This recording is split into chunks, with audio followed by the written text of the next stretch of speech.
Let's talk. John Brown. Basra and Back, the memoir of an unlikely infantryman in the Iraq War, is a fascinating new book from Matt Okuhara. You will remember him from before because he was on as the nuclear copper. I'm delighted to say that Matt has decided to come back on the show. Good morning to you, my friend. Thanks for having me again. Oh, the pleasure's all mine. I mean, I thought you would have got off lightly last time, but there you go. Now, I find this really, really interesting because this is looking at, because we've had, normally we get memoirs of people who are in, I don't know, SAS, specialist units, etc. It's all that sort of the heat, the dust, fighting against the counterinsurgency measures and the whole thing like that. This is a tale of the unsung, if you like, warriors. Explain to me a little bit about what you were doing before you were kind of called up, as it were, Matt. Okay, before I was called up, Bob, for the sake of everyone else listening, I was not a regular soldier. I was a reserve soldier. Yeah. So at the same time as training with the military, and I was not very well trained, I was a bank clerk. So you think Dad's Army. Do you remember that show, Dad's Army? Of course, yeah. Private Pike. Okay, so I was just this guy who sat on the bank desk, handing cash transactions, and then I was a soldier at weekends. So this is like, it used to be called the Territorials, didn't it? That was the thing, the TA. Yeah, that's what I was, the Territorial Armies, before it changed into the Army Reserve. But essentially, it's the same thing. So when you signed up when you got involved with the Army Reserves, was it just a sort of because you kind of like the idea of putting something back and keeping fit and having, was that the reason? And did you actually think that you were going to be called up at any point? Well, I didn't think I was going to be, so there's two questions. I didn't think I was going to get called up. I'd spoken to some of the other reserves and only one of them had been called up, and that was for Bosnia a long time ago. And she was a clerk, so she was very good at administration. They wanted some help. So, well, you're never going on unless there's a third world war. But I wanted to join the army. That's why I was in the TA. But I found, upon looking at the army, that the money wasn't so good. You get paid more as a bank clerk. So I did that job, and then I fulfilled my military ambitions on the weekends. And so there you are in the bank, doing your bits and pieces. And obviously, war breaks out in Iraq. Do you at any point think this might involve me? Do you have any sort of warning, or what were your thoughts when it all kicked off in Iraq? Then when it kicked off, business as normal. I mean, Afghanistan had been going on, and I've been called up for that. And then a few years before, like I said, Bosnia, we had one person from the company, they were called up, and then Iraq. Well, I thought nothing of it when the call up happened. I can't say the word on the radio, I guess. Yes, but I was a little bit shocked. But I mean, they're not throwing you into front line. This is a different one. What's the role? What's the role then? And also, when you assemble is it your unit? I mean, do you have a platoon? Is it a company? Explain a little bit about the operational situation. Because I was trained as infantry, it was the front line. So we were deployed right into the city for city patrols around Basra city. And what they decided to do, which they hadn't done since the Suez crisis, was actually form a company of reservists. So the major, the captain, who's the second in command, all the platoon commanders were all reserve. Everyone in the company was reserve. It's not happened for like 50 years. It happens quite a lot now. It was the first time it happened. And what they did, they brought us all to Nottingham, gave us a load of injections, a load of equipment, did a few months training, stuck us on a plane and out into the Arabian Peninsula. Presumably, if you've gone on patrol in Nottingham, Basra must have been a piece of what's it then, presumably, yeah? Well, yeah, exactly. Yeah. What's the reaction then of if you like the regular? I mean, because this is always interested me, the reaction between the regular army and the reservists. I mean, do they think, oh god, here come the weekend, boys and girls? There is a bit of that. What they say now is that it's all one army. They say it's all one army. Everyone's trained to the same standard. I guess I get where the regulars are coming from, because a reservist isn't doing it day in, day out, like a regular soldier is. But when we were there, I was very, very new to the army. I was 19 years old in total. When my call-up papers came, I had about 30 days of experience under my belt. Right. And that's rounding up and being generous in calling it a weekend, a whole day, an evening, a whole day's training. I was really rounding up. the youngest in the company and probably the least experienced as well. So what were your first impressions then when you was whisked from Nottingham through to Iraq? Well, we had a period of build-up training to begin with. We went to Nottingham for a weekend and we did all our build-up training in the southwest of the United Kingdom on Dartmoor. So we're training for the desert in the snow. It makes no sense. Okay, it's January in Dartmoor. We're training. Yeah. We completed that, and in April, we had a couple of weeks off. In April, out to Iraq. The first thing that hit me, and it comes as no surprise, the tailgate of the Hercules comes down. This heat comes in. It's just like getting someone holding a hairdryer in your face. It's that hot. It's so hot you could taste it. Yeah. And that's my first impression. A few steps from the aircraft into the terminal building, because we were using Basra Airport, and I was sweating. It was hot. Yeah. Really hot. And I mean, you presumably get whisked to a compound, a barracks, and then is it a very quick turnaround? I mean, you basically, there we are with 30 days of training, and suddenly you're in this zone, which is obviously making the front pages around the world. And do you think, hang on a second, I was doing this as something to do at the weekends, and I don't feel prepared, or is the training that good that you think, okay, I can handle this? Well, the first question, we had a week's worth of acclimatization just to get used to the environment before being deployed into Basra city itself. But I had 30 days training, and then the call-up came, and then, a bit more training in the build-up. And by the time that was done, we were quite a well-formed company. We knew each other pretty well, and we had a decent amount of confidence, and possibly some of the officers had a bit more experience than us, and they were, helping us along in places. But when I arrived in theatre, I wasn't particularly nervous. I was more nervous at the start of the whole process. The call-up paper was like, oh my word. And then once I arrived in theatre, having gone through the build-up process, I was a bit more confident. I suppose the thing is that before you get there, your mind is going through all the possible scenarios. And, going into overdrive, what could happen? You're literally expecting sort of rocket propelled brigades, from the perimeter as you land. But of course, when you actually get there, because your role is presumably the bulk of the fighting, there's still some skirmishing going on, has gone, and your role is basically keeping the peace. That's right. Yeah, I used the line in the book as if the war's been won and now we've got to win the peace. So what they called it was a low intensity conflict, which is quite a misleading term to suggest that, that there's a reduced threat, which I guess it's not a bullet singing past you is still a bullet singing past you, whether it's low. Yeah. Yeah, there's still IEDs, RPGs and bullets going all over the place, but they call it low intensity conflict. And so what we were doing was augmenting what security services still existed in Iraq. There was the IZP, which is the National Police. There wasn't a military because it had been defeated. It wasn't being rebuilt. And there was the Coalition Provisional Authority as well, which was the interim government. We were waiting for that to be disassembled and for the Iraqi people to elect their own people and then start creating a society again. So what was your first patrol like? Because you're out there patrolling. So what was that? I mean, the sounds, the smells, every corner you must have been on tenterhooks, to put it mildly.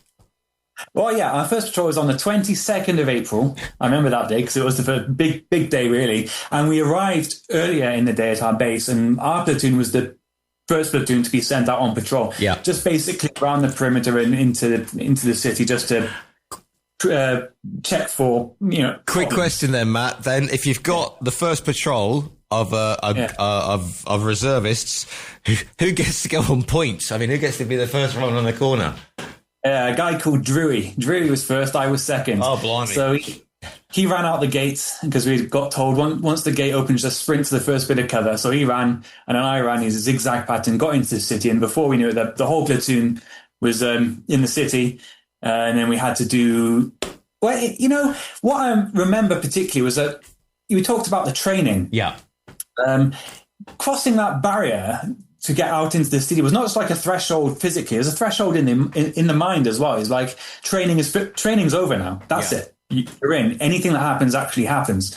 So once we crossed into the city, it was like a switch was thrown in. I wasn't sort of hyper alert, but you were and I think a lot of us were just hyper focused and really concentrating on the patrol skills. So when you're following Drewy out of the compound and across to quote unquote the first bit of cover, your heart rate must have gone stratospheric. I imagine it may well have done. I don't remember as much about my heart rate. I remember it was hot. I remember it was raining. It was the only time it rained in the entire 6 months we were there. Yeah. There was a thunderstorm in the distance over the deserts, and we head out into the city, and we walked away from the desert and further into Basra itself. So you move from, I mean, presumably that first patrol goes out without anything too dramatic happening. I mean, you're not, like I said, you're not find yourself pinned down on the first corner. I mean, presumably you do the first patrol, you get back in, are you high-fiving each other, or are you thinking, right, we're in here now? We've actually been out in theatre, and this is what it is. There was a bit of that, yeah, but we're also conscious of the fact that we had another patrol to do the very first thing in the morning. We got back in late at night. Yeah. So we had about 4 hours to rest, recuperate, and re-equip ourselves before heading back out on patrol. So it was quite a busy patrol program we had. So explain to, because I mean, those who haven't served in the military may not understand what you're trying to do with, because there are different types of patrol, reconnaissance patrol, et cetera, et cetera. What patrolling are you doing in Basra? What are the aims, or do they vary, Matt? Yeah, well, what we had was a GDA patrol. It's a ground defense area patrol, and they said because it was low intensity conflicts in the conventional military sense, like perhaps in the Ukraine or in the Falklands or the first Gulf War, one of those patrols would be to deny the enemy the opportunity to operate freely.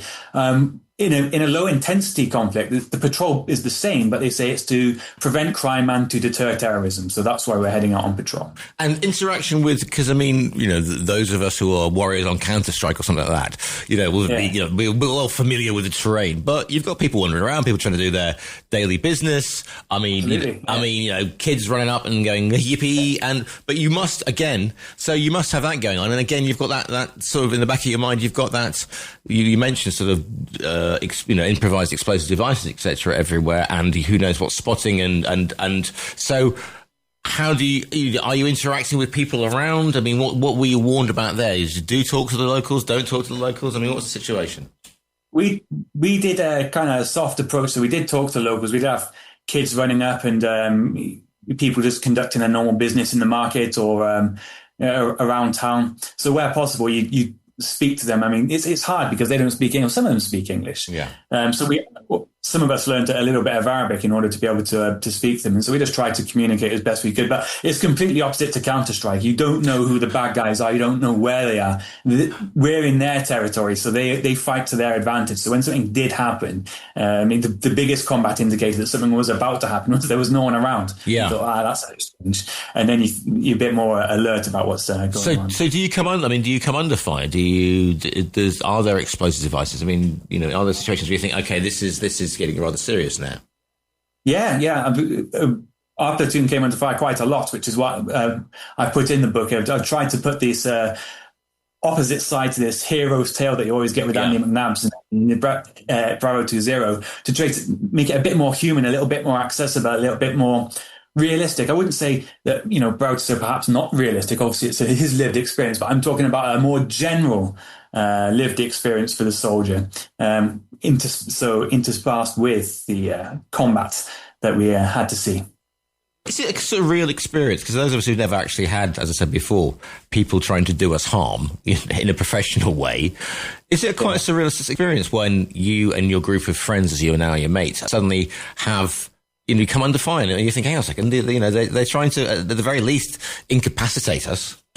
Well, yeah, it was. I mean, I remember the first time coming under fire. I don't remember coming under fire. I remember being under fire. I don't remember how it started. That's gone. That's completely perceptual distortion. I don't know how or why we came under fire. I just remember being under fire and then reacting to that. I mean... does the earth in Basra taste somewhat different when you've got your face in it going, please stop shooting at us? Yeah, it does. It does taste pretty gritty. Yeah. So it's I wished I was back on Dartmoor, but actually I was in Basra. Yeah, you'd swap it for Oakhampton anytime. Anytime. What happens then? Training, as it's a cliche, but cliches are cliches because they're true. Training kicks in, you just go into you go through the drills and it's all sort of automatic. Yeah. Well, training did kick in. So I was in the infantry, as I said, but I was also trained as a medic. Yeah. To get first aid to someone. The first time we came under fire, we were on patrol with 3 Iraqi coppers, and they all got hit.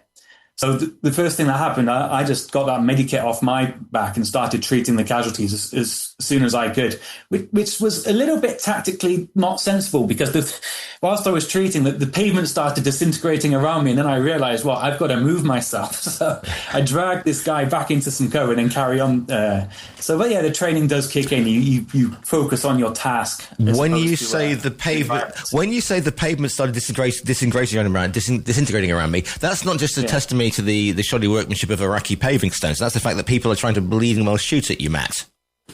Yeah, it's a bit of both. Yeah, the concrete wasn't particularly solid, but mostly it was because we were being shot from a rooftop. So we had these people with AKs shooting down on us. Oh, you just casually mentioned it. What's the, you mentioned the sort of there are things disintegrating around you, but again, the actual situation there, I mean, you're in this big city. Basra's a big place, and they haven't, there's problems with water, with lighting, with food, with sewage. I mean, all that sort of stuff. Yeah. Yeah, there were no public services at all, because we'd arrived so soon after the conflict had ended, after the Battle of Basra. All the public services were gone. What few public services did remain tended to be in the hands of ineffective or corrupt officials who were trying to benefit themselves more than the population. So the CPA, or the Coalition Provisional Authority, were trying to stage manage that at the same time as trying to get some elections going so that they can start withdrawing forces and bringing Iraqi forces in to replace us. And it's a 6-month tour, is it, Matt? You're down for 6 months? Right. So do you have downtime? Or is it? Do you get R&R in Basra? I suppose that's an oxymoron. Is it basically you do 6 months, you do it 24/7, and then you get back on the Hercules and you get back to the UK? Okay. Well, speaking from my experience, we had one day off. We went to Kuwait for the day off, and then we had an operational stand down 10 days. Right. So in the 6 months, we had a single day and then a block of 10. So that's 2 days travel either side, basically. So a block of 8 and 1 day off. So we had a little bit of time off, but otherwise the rest of the time it's just day on, day on, day on, day on. There's no such thing as a day off. And what was the compound like? I mean, is it air-conditioned showers, Sky TV? I mean, what are we talking? Okay, well, so Basra Palace was not particularly comfortable. All we had was the old Republican Guard barracks. So inside it was quite a nice building. It had marbled floors, but we had to retrofit our own air conditioning in, which didn't always work. The showers, there were no showers. We had to have those in the back of lorries. And because it's the desert, the water tended to heat up to so hot that you could only wash one limb at a time. If you stood under their whole body, the water was just scalding hot. So it's a big problem. And ablutions, bathrooms, it was all basically like you'd see at a festival or a campsite, just porta toilets and such. So it's basic at best. Do you get a big picture idea when you're on the ground as poor bloody infantry? I mean, did you get an idea of, okay, we're doing this because there's a clear aim, because obviously you read in other conflicts where people just go out and do it and they just they get the 1,000-yard stare. And I'm not saying you're in Vietnam, but you know where I'm coming from, this Matt. Yeah, I know where you're coming from. We did have a general understanding. We knew that in Basra they were trying to get the elections to go ahead, and that was why we came under attack, because this terrorist group, they were called the Mahdi Army, under a guy called Muqtada al-Sadr, who, funnily enough, is a big cheese in Iraq now. But he was trying to get his electoral candidates in, and the easiest way to get that is to eliminate all the others. So by having the army on patrol, we're actually trying to secure the area and create an environment where it's hard for his people to operate and it's safe for people to vote for the candidate they wanted, as opposed to the candidate they're forced to vote for. So at the end of, what's that last week like? If you've done 6 months, because they all say you should never count the days off, etc. Or that last 48 hours, you must have been on tenterhooks to get back. I remember the last week, it dragged on. The last week really dragged on. We were back out on patrol in a semi-rural area. I remember that. So we were checking inside the hand-dug canals and drainage ditches for explosives. Because, of course, we're going out. We're not just going to leave the place. We need to make sure it's safe to the people that we're handing over to. Funnily enough, it was the Royal Marines. They decided that the area was too hot to have a company of reservists in anymore. So we've got to get these guys out, and we're putting the Marines in instead, because they're professional hardmen as opposed to part-time hardmen like we were. What did you? I mean, did you get sort of grudging respect then from the regulars, because you'd been out there, you'd proved yourself, you'd come under fire, and you hadn't all sort of rushed back going, I want my mum. No, well, the people we did speak to, they had a grudging respect, I suppose. But we had a grudging respect for, well, not a grudging respect. We all respect each other. When you're out there doing the job, I think that the banter is exactly that banter. It's that squaddy humour. It's that friendly professional rivalry you have, no matter what part of the military you're in. You understand that someone's got a role and that we've got a role.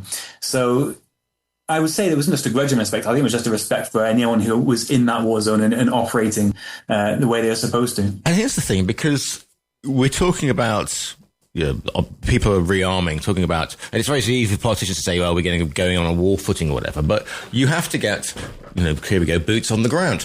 And the way that we're going to get people, if they're ready for any potential future conflict anywhere in the world, is by calling on reserve units, because it's very difficult to keep. I mean, people that the army do have, the armed forces do have a recruitment problem.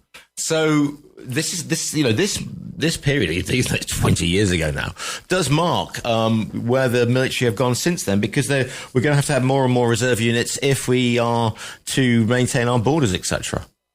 Well, that's right. I mean, you say it was 20 years ago. It was a long time ago. It's probably quite a similar situation now. But in Iraq, 20% of the force at any one time was reservists, so 80% was full-time. So that's a huge proportion of the force, especially when you're thinking that, formed units of military infantry are coming in, as opposed to what it was before. In the lead up to the Gulf War, it was the first Gulf War, where it was just an individual reservist here and there backfilling, or maybe being a casualty replacement. It was actually complete formed units being put in. Like I said, it hadn't happened since the late 50s. And with the manpower shortage, no boots on the ground, they had to think of what to do. And so the reservists were called in. So, I mean, why the book? Is it because, Nuclear Copper was brilliant because I hadn't thought about the specialist units for that. Is this to actually say this is the story of Basra from a reservist point of view? It is, because I love reading. I love writing too, but I love reading. And I've read one book about a reservist, and I've found them very, very hard to find. Now, I like the story and I like reading between the lines. And so what I've tried to do with this book is, first of all, I tried to make it very, very human, very accessible, even for people who don't know about the military. I tried to make it funny as well, because every time I read a military book, it's I'm the hero, I'm the best, I'm the hero, I'm the best. Well, okay. 99% of the military aren't the hero or the best. They're just doing their job and they're quiet about it. So what I've tried to do is try to encapsulate that normal military standpoint and then spice it up with the infantry moments. What are you hoping that people are going to take from the book, Matt? What I hope people take from the book is they get a better understanding, not of the war, because the war itself is controversial. I get messages, people look me up on internet and say, I don't like the war, blah, blah. But it's not about that. The soldier had about as much input about going to war as the general population did. They're just going because they're told to go. So what I'm trying to do is actually just show that a soldier is a bloke, just a normal guy, or girl, just a normal person. Doing their jobs to the best of their ability, and they are, part of everyday life. And I wanted to show what that section of everyday life was, because as everyone else was going about their business in the UK or in Spain or in Japan, where I live now, there are people, reservists and military personnel, who are normal people like you and me, and they are going to be having some stories to tell in the future, and it's important to listen to them. The book is called Basra and Back, the memoir of an infantryman in the Iraq War. Listeners, if you go to the Talk Radio Europe website and the virtual bookstore, you'll see a picture of a grinning Matt, and that is you click on that and a well-known delivery service will be winging its way to you. Matt, if people want to follow you online, on the socials or on Instagram or on the website, where can they find you? Yeah, they can find me on the social. Type in Matt, which is 2 T's, and Okuhara, Okuhara. Just type in Matt Okuhara, and very easy to find. I'm the only person in the world with that name, apparently. Indeed. The book is called Basra and Back. Matt, it's been great to speak to you again. Have a great day. Thank you.